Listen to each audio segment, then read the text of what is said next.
আজ থেকে 10 বছর আগেও যে ইংলিশ অনার্স ছিল আর আজকে যে ইংলিশ অনার্স রয়েছে সেটার মধ্যে কি কোনো পার্থক্য রয়েছে? হ্যাঁ, পার্থক্য রয়েছে। 3-4টা মোটামুটি পার্থক্য রয়েছে। যদি তুমি আজকে ইংলিশ অনার্স করছো তাহলে you should think yourself fortunate. কেন? তার কারণ আজ থেকে 10 বছর আগে যে ইংলিশ অনার্সের কোর্সটা ছিল সেটা অনেক বড় ছিল এবং সেটা অ্যানুয়াল সিস্টেমে ছিল। তাহলে কোর্স বড় ছিল, আগে যেটা ছিল সেটা অনেক বড় কোর্স ছিল, ঠিক আছে? আজকে কম্পারেটিভলি ইংলিশ অনার্সের কোর্স বেশ ছোট। 2 নাম্বার, ইংলিশ অনার্স আগে অ্যানুয়াল সিস্টেমে হতো, মানে বছরে একবারই পরীক্ষা, কিন্তু এখন সেমিস্টার সিস্টেমে হয়, মানে বছরে 2বার পরীক্ষা হয়। এটাতে সুবিধাও আছে, অসুবিধাও আছে। অ্যানুয়াল সিস্টেমে ফাঁকিবাজির একটা স্কোপ থাকে। কীরকম? আমরা হয়তো প্রথম 4 মাস, 5 মাস, 6 মাস পড়লাম না, শেষের 4-5 মাস প্রচুর পড়ে দিতাম এবং সেটা পার করে যেতাম। কিন্তু এই সেমিস্টার সিস্টেমে কি হয়?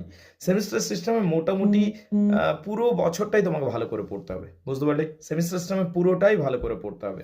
আমরা কি করি, তবু সেমিস্টার সিস্টেমের স্টুডেন্টসরা ফাঁকিবাজি করে, প্রথম দিকটা পড়ে না এবং শেষ 1 মাসে প্রচুর চাপ পড়ে যায়। এমনকি বিশেষ করে পরীক্ষার 8 দিন 10 দিন আগে থেকে পড়তে শুরু করে এবং সেক্ষেত্রে প্রচুর চাপ তাদের মাথায় চলে আসে। এইটা হচ্ছে সেমিস্টার সিস্টেমে।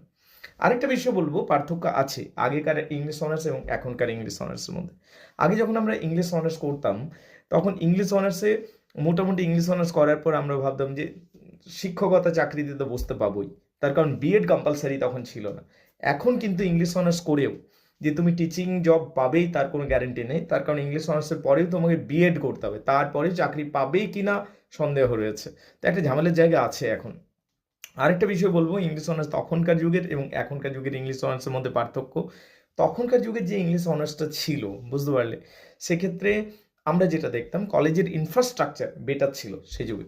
এবং এখন জানি না এখন কি হয়েছে, তবে আমার চোখে দেখা এই আশেপাশের কলেজগুলোর ইনফ্রাস্ট্রাকচার অনেকটাই দুর্বল হয়ে গেছে।